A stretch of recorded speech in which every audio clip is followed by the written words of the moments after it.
서귀포에 가면은 법한포구에 이제 해녀 학교가 있습니다. 해녀 학교에서 제일 먼저 가르치는 기술이 뭐냐 하면 수영 기술, 잠수 기술, 조개 채취 기술 이런 게 아닙니다. 해녀는 선천적 폐활량에 따라서 작업한 깊이가 정해져요. 해녀 학교에서 제일 먼저 가르치는 기술은 자신의 숨 길이를 정확하게 하는 것. 달인들도 마찬가지고 모든 성취를 이룬 사람들이 보면 능력이 가장 뛰어난 사람들이 아니라 자기가 어느 범위 안에서 가장 안전한가, 어느 범위 안에서 가장 잘할 수 있는가, 한계를 알고 한계와 자기가 어떤 관계를 맺는가가 대단히 중요한 겁니다. 안녕하십니까, 최재훈 교수입니다. 오늘 제가 여러분들에게 소개하고 싶은 책은 메타인지의 힘입니다. 이 책을 지으신 고본권 박사님도 제가 여러분들에게 정말 소개시켜드리고 싶은 분 중에 한 분입니다. 문학이면 문학, 철학이면 철학, 지식과 뭐 이런 부분에 있어서 제가 주변에서 말씀 듣기로는 넘사벽의 한 분이라고 얘기하십니다. 이 메타인지의 힘은 제가 2번을 읽었습니다. 몇 번을 읽어도 사실은 또 읽고 싶은 책인데요. 제가 그래서 오늘 여러분들에게 이 책을 소개해드리면서 제가 궁금했던 점을 모시고 한번 말씀을 드려보도록 하겠습니다. 뵙게 돼서 영광입니다. 예, 반갑습니다. 아니 저는 개인적으로 몰랐는데요. 이 책을 읽고 난 다음에 너무 뵙고 싶었습니다. 저의 한계를 넘어서 그런지 이런 책을 지으신 분은 과연 누구실까? 이런 생각을 좀 했고요. 본인 소개와 책 소개를 좀 간단하게 좀 해주시죠. 저는 한 30년 넘게 신문 기자로 오래 일을 해왔고요. 신문 기자로 일을 하면서 한 2008년도부터는 IT 분야를 취재했어요. 근데 정보기술을 취재하다 보니까 2008년, 2007년도부터 아이폰이 발매되기 시작하고 우리 세상이 이제 모바일로 바뀌게 되면서 단순히 이제 IT 분야의 뉴스, 새 제품 출시를 보도하는 게 주로 기자의 역할인데 네. 그걸 하면서 갖게 된 일종의 직업에 대한 회의가 있었어요. 어떤 거냐면 새로운 제품이 나왔다, 새로운 기술이 나왔다, 이걸 전달하는 거는 저 말고도 잘하는 사람이 엄청나게 많고 제가 아무리 잘해봐야 잘할 여지가 없어요. 그럴 수도 있겠죠. 그리고 예. 기술이 나중에 나온 게 점점 더 좋은 게 나오는 건 당연한 겁니다. 그러면 내가 하는 이 작업의 의미는 도대체 어디서 찾을 수 있을까 생각하면서 스스로 생각한 거는 스마트폰이 나오고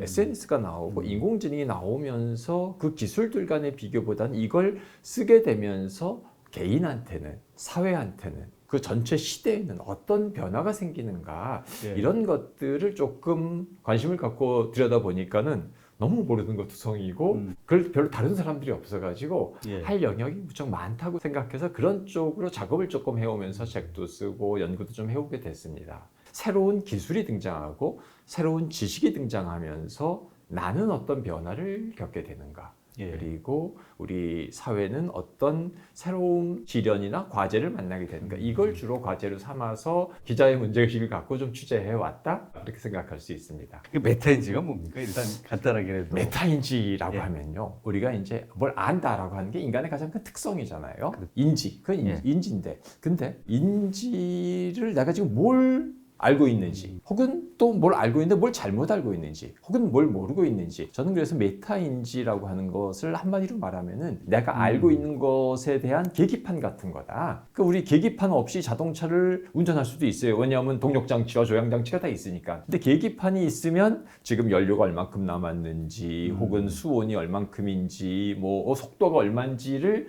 알면서 할 수가 있는 상황 거죠. 파악이 되죠. 예. 그렇죠. 근데 그게 우리 인지에도 그런 게 있어요. 내가 알고 있는데 정확하게 알고 있지 못하는 수도 있고 대충 알고 있는 수도 있고, 인지에 대한 계기판이라고 저는 생각을 합니다. 그래서 메타라고 하는 말은 뭐뭐 뒤에 뭐뭐 위에 하니까 상위라는 개념인데, 이제 이걸 번역을 하면서 뭐 상위인지 뭐 이렇게도 말을 하는데, 메타인지라고 그러면 상위인지라고 그러면 개념이 안 들어오는 거 마찬가지예요. 그래서 저는 이게 인지에 대한 계기판, 그래서 인간이 가진 가장 중요한 능력이 지적 능력, 인지인데 예. 이거를 잘 사용하려면 계기판이 있어야지 잘 사용하는 거죠. 그래서 저는 인지의 계기판 노릇을 하고 그 계기판 플러스 일종의 조향 기능까지 할 수 있는 거다라고 생각을 합니다. 알면은 이걸 조향을 할 수 있으니까. 아니 근데 책의 전반적인 내용을 보면 현지에 대한 본인에 대한 파악, 그다음에 현상에 대한 인지 이런 것을 굉장히 강조하셔가지고요. 저는 메타인지 자체를 딱 보면 네 자신을 알라마 이 생각이 저게 먼저 막 들어가는. 그게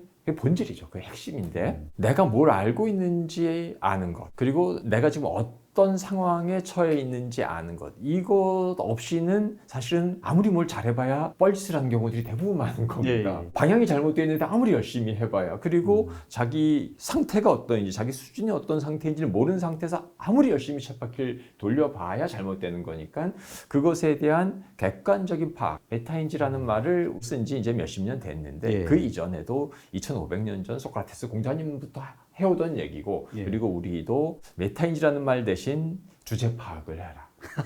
자기 객관화 능력이 중요하다. 그렇죠. 꼬라지를 알아라. 수없이 똑같은 말이 다른 언어로 변형돼서 쓰이고 있을 따름인데, 그걸 모르는 상태로 해봐야 실패하는 경우들이 대부분인 거죠. 근데 저는 이제 조금 그거를 객관화된 용어로 조금 다양한 사례들과 이렇게 체계를 좀 잡아서, 도대체 나를 안다는 능력, 예. 내가 알고 있다는 게 뭔지를 아는 게 왜 중요한가, 그 얘기를 복잡하게 좀 한 얘기입니다. 근데 어떻게 보면 용어만 그렇지 안에 들어가 있는 사례들이나 이런 거 보면 천재들의 공통점도 얘기했었어요. 김연아 선수 얘기도 하고, 거기 보면 이제 자신의 한계와 무지를 깨닫는 능력, 그런 것들이 이제 천재성을 보여주는 거다. 그래서 사실 어떻게 보면 이게 상반되는 듯한 표현이기도 하고, 근데 그런 한계를 깨닫는 게 천재들의 공통점이다. 천재라기보다는 뛰어난 성취를 이룬 사람이라고 말하는 게 조금 더 좋을 것 같아요. 얼마 전에 김연아 선수가 유재석의 저도 봤습니다. 그 200회 퀴즈에 나와가지고 이야기를 하면서 많은 어록들을 남겼는데,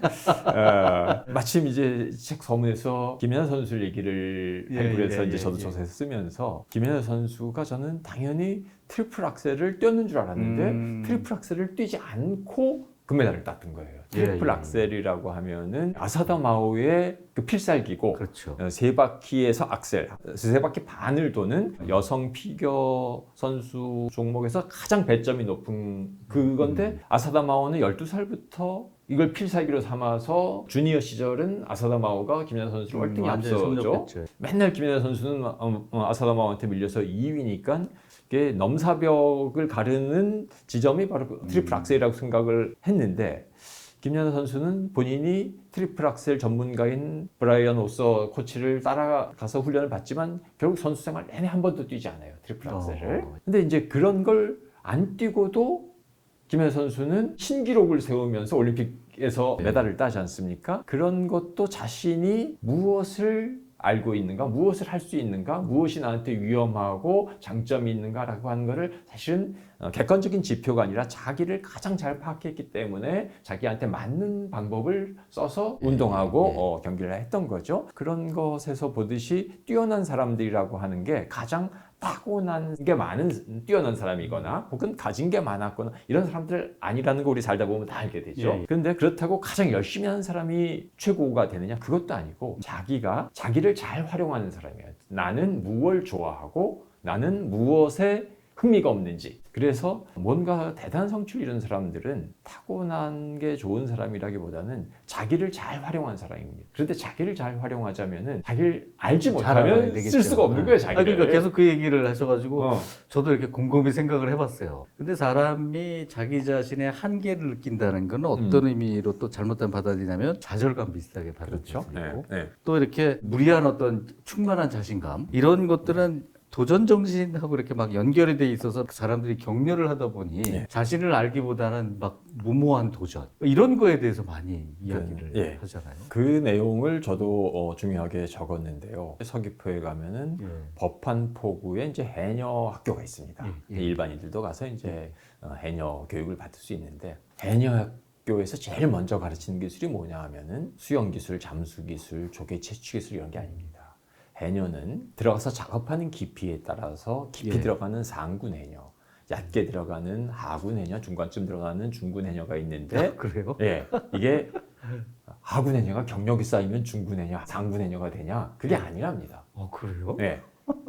해녀는 선천적 폐활량에 따라서 작업하는 깊이가 정해져요. 해녀 학교에서 제일 먼저 가르치는 기술은 자신의 숨 길이를 정확하게 아는 법. 저런 게 마치 훈련돼서 되는 건 줄 알았더니. 그래서 욕심에 문어나 전복, 이 값비싼 해산물과 싸우다가 물때 나올 때를 놓치면, 자기 호흡을 넘어가면 이게 비극이 되는 겁니다. 그래서 해녀 학교에서 제일 먼저 가르치는 기술은 자신의 숨 길이를 정확하게 아는 법. 결국 그러면 자신을 알아야 돼요. 예, 그래서 달인들도 마찬가지고 모든 성취를 이룬 사람들이 보면 뭐 능력이 가장 뛰어난 사람들이 아니라 예. 자기가 어느 범위 안에서 가장 안전한가, 어느 범위 안에서 가장 잘할 수 있는가. 우리가 잠 안 자고 하면은 뭐 잘 되는 게 아니라 자기 상태를 최적의 상태로 만들 그렇죠. 때 효과가 나는 거잖아요. 예. 다른 모든 영역에서도 마찬가지인데 그 자신의 한계가 어디까지인가를 명확하게 알지 못하면은 우리 자유롭지 못합니다. 어디까지 해도 되는지를 알지 못해요. 수영 못하는 사람이 수영장에서 물놀이를 재밌게 하는 방법은 어디까지가 내 목이 나오는 데인 걸 알면은 그 안에서 재밌게 놀 수 있어요. 예, 예. 근데 그걸 모르면 한 발도 못 뛰어요. 겁이 나서. 그래서 자신의 한계가 어디까지인지를 알면 뭐 반드시 그렇다고 수영 잘하는 사람들 물놀이 할 수 있는 건 아니란 말이에요. 예, 예. 근데 아무리 뭐 안전한 물놀이장이라 그래도 깊이를 모르면 자기가 어디까지가 안전한지를 모르면 우리 시도를 못해요. 예. 그러니까 한계를 안다는 거는 자기의 활동 영역을 아는 것이고 그 안에서 내가 어디까지를 마음껏 할 수 있다. 그리고 이제 한계를 명확하게 또 설정할 수 있으면은 그것을 도전할 수 있는 과제로 삼을 수도 있고 거기서부터 또 다음 단계로 출발할 수도 있는데 예. 거기까지 가보질 않으면 겁이 나서 감히 발을 내딜 수가 없는 거죠. 그래서 한계를 알고 한계와 자기가 어떤 관계를 맺는가가 대단히 중요한 겁니다. 그거 없이 무조건 하면 된다. 이게 잘못하면 비극으로 그렇죠. 치닫는 거고. 사실 과거에도 표현된다 해가지고 정말 비극으로 달려간 케이스들이 너무 많아가지고. 그렇죠. 옛날에 보면 유치원생들을 해병대 캠프 보내고 본인들의 적성과 취향과 한계와 무관하게 무조건 실현이 좋은 것처럼 생각했는데 어떤 조건 안에서 극복할 수 있는 실현이거나 조건이어야지. 그리고 본인의 의지가 있을 때 이것이 가능한 거거든요. 과거에는 뭐 하면 된다 해서 뭐 성취한 것도 꽤 많은 것들도 있고 물론 이제 비극으로 끝난 것들도 많은데 이게 한계라는 게 이제 수시로 변하지 않습니까? 그래서 보면 멋진 용어를 하나 이렇게 쓰셨던데 기념비적인 실패. 그래서 이세돌 그 구단께서 알파고하고요. 그다음에 무용지물이 된 마지노선. 그게 예전엔 맞았는데 지금은 틀리다라는 거 아닙니까? 네. 그러니까 한계도 변하는 겁니까? 아니면 환경 자체가 변하는 겁니까? 제가 기념비적인 실패로 예로 든 것들이 이세돌의 2016년 알파고에 되고 그리고 2차 대전 때 프랑스의 마지노 요새 또 그런 노키아나 무슨 코닥이나 블랙베리, 림 뭐 이런 회사들, IT 회사들 가장 잘 나가던 그리고 가장 완벽하게 대비했다라고 하는 건데 이것의 특징이 뭐냐면은 그 계획을 수립할 때는 정확하게 통했던 거예요. 이세돌이 내가 몇 달 전에 실린 파누이 5단과 알파고 대국 봤더니 이게 아직 내 실력하고 잽이 안 됩니다. 그리고 프랑스의 마지노 요새도 1차 대전 이 참호전에서 경험을 바탕으로 절대 한치의 땅도 내줄 수 없다라고 생각하고 강력한 요새를 짓는 거는 너무나 정확한 대책이었었는데 시대가 변하고 상황이 바뀌니까 더 이상 전차와 전투기로 전황을 이끌고 가고 그리고 인공지능이 이세돌이 생각했던 것과 빠른 속도로 엄청나게 발달을 했고 이렇게 과거에는 통용됐지만 빨리 변화가 생기니까 더 이상 그 방법이 통용되지 않는 상황이 오니까 그거는 한계라고 하는 게 전선이 바뀐 거죠. 근데 마치 30년 전, 40년 전 1차 대전 때로 돌아가서 한다면 그 방법이 최적의 방법이었겠죠. 근데 우리가 보통 대책을 세울 때 과거의 사례에서 반성해가지고 대책을 세우는 거죠. 그렇죠. 그런데 미래에 닥칠 새로운 전투가, 새로운 경쟁이 과거와 똑같은 식으로 진행된다라고 하는 거는 우리 보장할 수 없는 거고, 더욱이 이제 이 혁신이 빠른 기술 기업들, 뭐 코닥이건 노키아건 뭐 림이건 이런 회사들은 자신들만의 고유한 성공 방법이 있었고, 그게 자기들의 기술의 일종의 DNA라고 생각하는 거니까 그걸 포기한다는 건 생각할 수도 없고, 그러니까 그것에 기반해가지고 계속해서 누적적으로 디벨로핑을 하려고 하는 건데, 발전을 하고자 하는 건데, 디지털 세상에서는 단절적인 변화가 계속 닥쳐오니까 이 자산이 많은 기업들 그리고 노하우에 의존했었던 기업들이 오히려 변신하기가 더 어려워지는 상황이 생기는 거죠. 과거의 성공 방식들을 바꾸려면 지금 말씀하시니까 그런데 노키아에서 굉장히 어려워지면서 미국의 실리콘밸리 기업들을 이제 벤치마크하라고 이사들이나 직원들을 보냈답니다. 보내가지고 쭉 돌아보고 난 다음에 와가지고 한 얘기가 뭐냐면 우리는 그들과 다릅니다. 지금 말씀하신 그 예, 얘기예요. 예. 우리는 우리의 성공 방식이 있습니다. 예. 결국 그러니까 이제 전사를 하는 모양인데. 그러니까 아이폰이 딱 나왔을 때 노키아 엔지니어들이 아이폰을 이렇게 보면서 이거는요 낙하 테스트도 통과 못하는 제품입니다. 그런 게 어떻게 소비자 제품이 될 수 있겠느냐. 그렇죠. 옛날에는 핸드폰 만들어가지고 이렇게 막 낙하 실험도 하고 그럼요. 깨트리기도 그건 하고 기본인데 예. 그럼 또 그냥 박살이 나버리는데 이게 어떻게 우리 경쟁 상대가 되겠느냐라고 생각을 하는 거죠. 아주 초보 단계도 통과 못하는 제품인데. 그래서 안에 보면 네. 성공한 기업은 반드시 실패할 요소가 많다. 그런 용어를 딱 쓰셔가지고 예. 저도 공감 100배 했거든요. 말씀하신 이 성공한 기업들 아까 말씀한 코닥이라든지 블랙베리라든지 예. 노키아라든지 뭐 이제 삼성도 어떻게 될지 모르겠지만 이 성공한 기업들이 네. 자신들의 것만을 고집하다가 세상의 환경이 바뀌고 있는데 그걸 인지하지 못한다는 거예요. 크레이텐슨의 하버드대 교수의 그 혁신 기업의 딜레마라고 하는 거 아주 예. 유명한 책이 바로 그거죠. 예. 코닥 같은 데가 이제 대표적이었는데 워낙 자신들이 성공한 노하우와 경로에 대한 의존이 강하니까 성공 경험이 없고 자산이 없으면 과감하게 도전할 수가 있는데 성공 경험이 있고 그걸로 오늘의 코닥을 만들어 온 회사, 오늘의 포드를 만든 회사, 이런 회사들은 자신의 역사를 부정하고 맨 땅에서 출발하고 그런 신생 기업과 똑같은 수준으로 도전한다는 게 거의 불가능하니까. 그래서 판이 바뀌었을 때는 가장 적응하기 어려운 덩치를 갖고 있는 거죠. 그래서 끊임없이 혁신 기업이 혁신 기술 때문에 혁신하지 못하고 패배하게 되는 게 이제 혁신 기업의 딜레마라고 하는 데서 이제 자주 언급되는 사례들이죠. 바로 그 말씀이죠. 성공한 기업이 바로 그것 때문에 망하는 수가 생긴다. 이게 비즈니스에 대한 취재를 많이 하셨으니까 저는 이렇게 기업들하고 일을 하다 보면 고정돼 있는 것보다 이동하는 게 부가가치가 더 크고 그 다음에 이동하는 것 플러스 거기에 시간까지 들어가고 유니크하고 굉장히 어려운 비즈니스들일수록 가치가 커지는데 그중에 무슨 얘기를 딱 하셨냐면 그래도 고정된 너를 알아야 된다. 반은 성공한 거다. 사실은 이게 좌표가 막 움직이면 이게 뭔가 너무 헷갈리잖아요. 근데 거기서 뭔가를 기준을 잡으려면 초질관되게 말씀하시는 현재를 알아야 돼. 그 아주 저는 감동 있게 읽었습니다. 제가 헷갈리는 것 중에 하나였거든요. 저도 이제 공부하게 되면서 알게 된 건데 손자병법에 나오는 얘기입니다.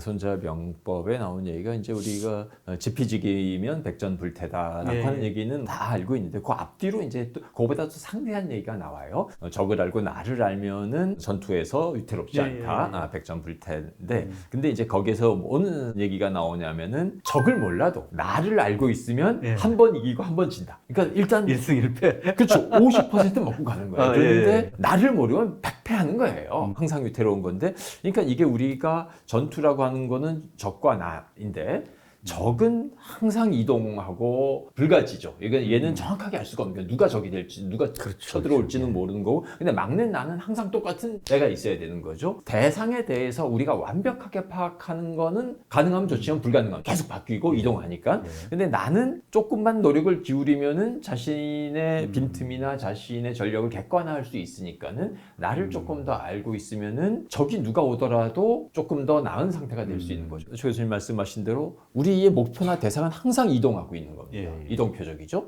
이 이동 표적은 맞추는 순간 옮겨갔으니까 이건 무지무지 어려운 겁니다. 요새야 오토 트래킹 장치가 나와가지고 이제 조금 우리가 포커싱을 쉽게 할 수 있지만 그런데 그것을 겨냥해야 되는 나는 항상 고정돼 있다는 거죠. 우리가 내비게이션 보면요. 내비게이션이 항상 어떤 구조로 돼 있냐면은 우리가 목표지를 찾아가는 건데 나의 출발 지점이 명확하지 않은 목표지를 갈 수가 없는 거예요. 그 어린 왕자에도 나오는 얘기. 내가 어디 있는지를 알아야 앞으로 나갈 수가 있는. 그렇죠. 그런데 목표 지점은 변화가 빠른 디지털 세상에서는 계속 변화하는 겁니다. NFT 메타버스 나오다가 지금 생성 인공지능 나오는 것처럼 뭘 해야 되나는 계속 바뀔 거고 앞으로 또 바뀔 텐데 근데 그것을 추구해야 되는 나는 지금 뭘 알고 있나 어떤 상태인가는 항상 이건 상수입니다. 하나는 변수, 하나는 상수인데 변수를 최대한 알려고 노력을 해야 되겠지만은 기본이 되는 건 상수를 파악하지 않은 상태에서 변수를 찾으려고 하면은 이거 방정식이 못 풉니다. 백전백패네요. 아니 그래서 사실 여러 번 제가 이 메타 인지의 힘에서 배운 것이 바로 자기 자신을 아는, 자기 위치를 아는. 그래서 지금 말씀하신 대로 저희도 상당히 많이 헷갈리는 부분입니다. 무엇인가 결정을 해야 될 때 그 중에 50%의 성공 확률은 자기 자신을 아는 것. 저는 그래서 그게 약간 이렇게 몽했다가 클리어하게 뭔가 딱 잡히는. 감사합니다. 저는 제가 이렇게 보니까 헤라클레이토스 얘기, 예. 세상의 모든 것은 다 변한다. 예. 그러고 난 다음에 예. 유일하게 변하지 않는 것은 모든 것이 끊임없이 변한다는 것이다. 참 말이 재밌기도 하지만 예. 오 맞아 세상의 예. 모든 것이 다 변한다는 것은 진리야 예. 라고 하는 건데 예. 그 얘기를 플라톤 선생님께서 판테레이라고 얘기하는 예. 얘기를 예. 했어요. 판테레이가 뭡니까? 우리말로 하면 만물 유전이죠. 모든 게 흘러간다. 이제 판타, 이제 범, 모든 예. 것, 레이 이제 변한다, 흘러간다. 이제 그 얘기인데, 그러니까 모든 것이 지속하지 않고 끊없이 변하고 있다. 이제 헤라클레이토스가 우리는 같은 강물에 두 번 들어갈 수 없다라고 이제 말을 한 건데, 그 줄은 절대 같은 강물에 두 번 들어갈 수 없는데, 아까 마지노 요새처럼. 혹은 무슨 코닥처럼 자기의 판단의 근거를 과거에 두고 있으면은 이미 예. 강물에 흘러가 버렸는데 그렇죠. 작동하지 않는 판단을 하는 거죠. 물도 이미 흘러갔기 때문에 그 물이 아니고 다시 1분 뒤에건 10분 뒤에건 들어가는 나는 1분 전, 10분 전보다 이미 노화한 상태이니까 그렇죠. 내가 변화했고 대상과 환경이 변화했다라고 하는 그 두 가지를 아는 것. 그렇다면 항상 유동적인 환경에 맞춰서 우리가 자신과 지식의 상태를 업데이트해야 된다는 걸 알게 되겠죠. 이게 소크라테스 선생님께서 지혜로운 사람을 찾아다녔다고 그래요. 근데 책에 보니까 결국 못 찾아서 본인이 제일 지혜롭다라고. 그 얘기 조금 설명을 예, 예. 해야 될 것 같아요. 소크라테스가 이제 살던 2500년 시절에는 이제 그리스의 델포이의 신탁, 사람들이 이제 중요한 것들을 이제 신전에 가서 물어보고 신의 말이라고 하는 거기에 사제들의 말을 이제 받아서 신탁이라 그래서 이제 저기 하는데 어떤 소크라테스 친구이던 동시대 사람이 세상에서 제일 똑똑한 사람이 누굽니까? 라고 물어봤더니 소크라테스야 라고 신탁을 받아와가지고 소크라테스하고 이제 다른 사람들한테 전해줬더니 왜 당신이 제일 똑똑한 사람이요? 라고 물어봤더니 소크라테스가 그럴 리가 없는데 나보다 똑똑한 사람이 얼마나 많은데 저보다 그렇죠. 똑똑한 조 교수님도 계시고 감사합니다. 청취자 중에 시청자들이 얼마나 많습니까? 그래서 내가 제일 똑똑한 사람이 아니다라고 하는 거를 나보다 똑똑한 사람을 보여주면 되지 않겠냐라고 그렇죠. 해서 소크라테스가 나보다 똑똑한 사람을 찾아 나섭니다. 소피스트들이 판치던 아테네에 얼마나 똑똑한 사람이 그렇죠. 많았겠습니까? 그래서 소크라테스 그 사람들 다 찾아가서 이것저것 물어봐요. 근데 소크라테스의 문답법 꼬치꼬치게 묻는 그게 있잖아요. 물어봤더니 모르고 있어요, 제대로. 그래서 소크라테스가 내린 결론이 이 사람 똑똑한 사람이 아니라 그걸 잘 모르고 있네라고 하는 거를 사람 만날 때마다 다 알게 됩니다. 그런데 저 사람도 이 문제에 대해서 모르고 나도 모르고 있네. 근데 차이가 하나 있구나. 저 사람은 지가 모른다는 걸 모르는데 나는 내가 모른다는 걸 알고 있구나. 내가 모른다는 걸 안다는 점에서 나는 현명한 사람이구나. 그래서 소크라테스가 나는 내가 모른다는 걸 안다는 점에서 가장 현명한 사람이다. 이것이 바로 델포이의 신탁의 타당성이 입증되는 그 순간이고 소크라테스가 인류의 스승으로 서양 학문과 지식 탐구의 전범이 되게 된 아주 결정적 순간입니다. 제가 안 여쭤봐서 큰일 날 뻔했어요. 그냥 찾아다니다 그런 사람들이 없으니까 본인이 똑똑하다고 얘기를 했구나 라고 했는데 나는 모른다고 하는 것을 모르는 것을 안다. 그거 아주 대단히 훌륭한 기라법적인. 그게 2500년 전 동시대 사람이죠. 만난 적 없는 공자님도 똑같은 말씀하십니다. 제자 자로가 스승님 알미란 무엇입니까? 라고 공자님한테 물었는데 공자님이 지지위 지지 아는 걸 안다 그러고 부지위 부지 모르는 걸 모른다 그러는 것이야 라고 알매 본질을 딱 그렇게 한마디로 말합니다. 이게 소크라테스가 한 말하고 똑같은 거죠. 내가 모른다는 걸 모른다라고 하는 거다. 아는 걸 안다 그러고 그 지금 이제 우리 2500년 뒤에 와서 그거를 메타인지라 그러고 뭐 상위인지라고 새롭게 설명을 할 따름이지 공자님 소크라테스 선생 동서양의 지적 전통의 최고봉에 있는 그 지적 축을 확립하신 분들이 이미 2500년째 우리한테 전수한 건데 우리가 제대로 대중화시키지 못하고 우리 언어로 풀지 못했던 겁니다. 제가 한 40년 전으로 들어간 기분입니다. 대학교 1학년 때 철학 시간으로 돌아온 기분이 들어서 아주 기분이 너무 좋은데요. 저는 이제 이런 IT를 하다 보니까 큰 실패가 큰 성공으로 이루어진 예들이 있습니다. 예를 들어서 저는 이제 아마존 공부를 했는데 스마트폰이 실패를 해서 에코가 나왔고 그 다음에 이 마켓플레이스는 아마존이 옥션을 실패해서 매출의 50%를 담당하는 이 마켓플레이스가 나왔고 사실은 이런 큰 실패가 그 아마존이 상품 검색에 있어서는 1인자인데 구글과 엄청 싸움을 해가지고 본인이 깨지고 난 다음에 결국은 바꿔서 1등이 된 건데 중간에 보니까 실패가 주는 선물이라고 이렇게 말씀하셨어요. 그런데 이제 참 용어는 참 좋은데 어떻게 보면 나중에 성공이 돼야 실패가 주는 선물이 되잖아요. 근데 이제 실패만 했을 때의 좌절 뭐 이런 것도 있지 않을까요? 결론부터 말씀을 드리면 그걸 굉장히 궁금해하다가 찾았어요. 뒤에 보니까 로버츠라고 하는 연방 대법관이 학교 졸업식에서 야 니들은 가능하면 좌절을 해봤으면 좋겠다, 어려움을 겪어봤으면 좋겠다, 불평등을 경험했으면 좋겠다. 왜냐면 그러지 않을 애들이기 때문에 니들은 그런 거 좀 해봤으면 좋겠다. 그러니까 작은 실패들은 굉장히 도움이 되는데 일어나지 못할 실패 같은 경우는 참 어렵겠다. 그래서 어려서나 아니면 작은 기업들도 작은 실패에 대한 부분은 실패가 주는 선물일 수 있겠다. 제가 여쭤봐야 되는데 제가 막 결론을 내버려가지고 사실은 패자 부활전이 없으면 아무도 도전하지 않습니다. 왜 우리는 스타트업 시도를 안 하느냐? 왜 미국 만큼 활발하지 않냐? 우린 스타트업 했다가 보증 쓰고 해서 막 집안이 다 망해버리는 경우들이 있으니까. 그러니까 그건 못하는 거잖아요. 지금 교수님 말씀하신 대로 이것이 회복 가능한 실패여야 되고 그리고 기본 안전장치가 있어야지. 미국에서는 사실 실리콘밸리에서 창업자들이나 실패 경험을 가장 소중하게 뭐 해봤어? 그래서 그렇게 해서 어떻게 됐어? 실패했다가 아니라 실패를 했다라고 하면 그것은 가장 큰 학습 경험을 가진 사람으로 취급을 해서 다음 라운드에 또 투자가 일어나고 그러지 않습니까? 근데 우리는 그런 게 안 되고 걔는 망했습니다라고 하면 그 다음에 이제 끝인 경우들이 많죠. 실패라고 하는 것은 실패가 좋은 거다라고 말할 수는 없고 실패를 하고도 다음 라운드로 갈 수 있는 그게 이제 개인적인 회복력이 있는 것도 하나의 방법이고 집안에 자산이 있어도 되는 거고 그리고 사회적으로 그런 것들에는 안전판이 있어도 되는 거고 이제 다양한 차원의 그런 안전판은 있는 아까 거지만요. 말씀하신 그 한계라고 하는 거에 대한 부분도 하나의 연관이 그렇죠. 해녀가 자기 목숨을 건 채취를 하면 그건 안 되는 거죠, 사실은요. 그런 것처럼 우리가 감당할 수 있는 실패여야지 사실은 그게 도전으로서 의미가 있는 거란 말이에요. 그걸 보자면 객관적으로 알아야 되는 거고. 그래서 실패가 주는 가장 큰 선물이라고 하면은 제가 그 조안 롤링의 그 하버드대 연설을 좀 인용을 했는데 조안 롤링이 해리포터를 한 12곳에 출판사 했다. 거부당하고 그리고 뭐 이혼녀의 싱글 마음에 실업수당으로 간신히 연명하는. 근데 이제 거기에서 자기가 그때 가장 소중한 걸 배웠다. 실패라고 하는 것은 내가 더 이상 본질적이지 않은 것에 연연해하면서 살 필요 없다는 걸 알게 되고 무엇이 가장 본질적인 것인가를 생각하게 만들었다. 그 얘기가 저는 실패만큼 그것이 우리 모든 제품이건 자신의 인생이건 간에 피드백이 없으면 이걸 개선할 수가 없는 거죠. 로직을 만들고 뭐 계획을 세우는데 피드백이 반응이 제대로 정확하게 오지 않으면은 개선이 안 되는 겁니다.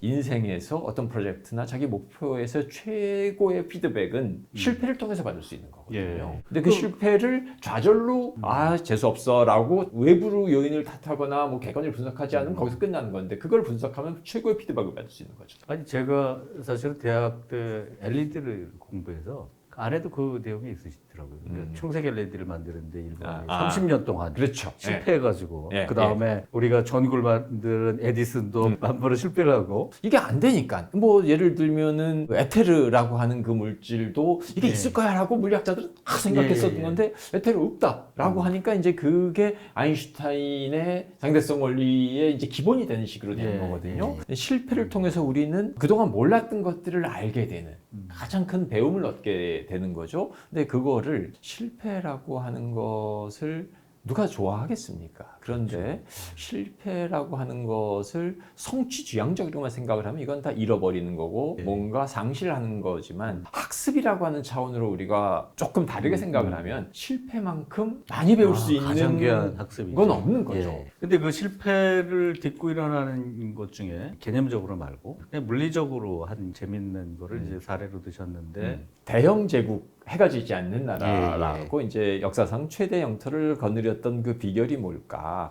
영국이 뭐 산업혁명의 발상지이기도 하고 뭐 이런 과학 기술들을 숭상한 그런 지적 전통이 있기도 하지만 저는 대영 제국의 결정적 출발점이 하나 있는데 그게 바로 1707년에 스페인 왕위 계승 전쟁이 벌어졌습니다. 스페인의 그 후계자 없이 죽은 왕 후손을 뭐 필립공, 펠리페공 누가 이제 있느냐 뭐 이걸 가지고 자기 편으로 이제 유럽의 강대국들이 다 그렇죠. 붙어서 이제 전쟁에 뛰어들죠. 프랑스는 프랑스대로 독일 뭐 영국 다 뛰어들어서 영국하고 프랑스하고 전쟁을 해요. 지브롤터에서 그때 이제 영국이 지브롤터를 먹은 겁니다. 스페인 땅을. 그리고 이제 이기고 돌아오다가 바다에서 몇십 동안 짙은 해무 안개가 껴가지고 예. 방위로 식별할 수가 없게 됩니다. 근데 방위로 식별할 수 없게 된 현재 위치를 모르는 거죠. 그러다가 영국 다 와서 서남단의 실리 제도라는 암초지대에 예, 예, 들어가서 배 4척이 함대가 들이받고 선원 한 1,700명이 몰살을 합니다. 이기고 들어온 승전군이 배난 사고로 1,700명이 죽었으니까 난리가 난 거고 그것의 원인이 뭔가 봤더니 전 세계적으로 해상에서 자신의 위치를 정확하게 파악할 수 있는 기술이 없었어요. 예를 들면 이제 지금도 바다에서 위치를 파악하기 위해서는 위도값과 경도값을 정확하게 알아야 되는데 위도값은 해상에서 태양과 북극성과의 각도를 관찰하면 쉽게 얻을 수가 있는데 당시 경도값을 정확하게 알지 못했습니다. 경도 파악 실패로 그 사고를 겪은 건데 그래서 영국은 해상 경도 파악을 하는 방법을 발견하는 사람에게 사상 최대의 상금을 겁니다. 역사상 40년 동안 주인공이 나타나지 않다가 주인공이 나타나서 그 상금을 받아가는데 그 결과 영국은 세상에서 제일 먼저 바다에서 정확하게 자기 위치를 파악할 수 있는 능력을 갖게 된 거니까 예. 자신의 위치를 정확하게 알고 있는 영국 해군하고 대충 알고 있는 상대국 해군하고 싸우면 백전백승. 바다를 제패하는 능력 제해권을 갖게 된 게 그 식민지 경영의 결정적 순간이었었다. 단순한 하나. 그렇죠. 그러니까 내 위치를 정확하게 알고 있다라고 하는 것 때문에 예. 그때 당시에 정말 해가 지지 않는 나라가 그것의 출발점은 바로 영국의 그 실패, 그 그렇죠. 해난 사고, 그리고 그것의 원인이 무엇인가에 국가적 총력을 기울였던 거죠. 사실 지금 우린 GPS 덕분에 더 이상 경도 파악 못하느라 고민할 필요는 없죠. 바로 알 수 있지만 그런데 전 세계 모든 사람들의 시간은 지금 그린위치 표준시에 딱 맞춰져 있죠. 그렇죠, 그렇죠. 우리는 그것보다 9시간 빠른 시간인 거죠.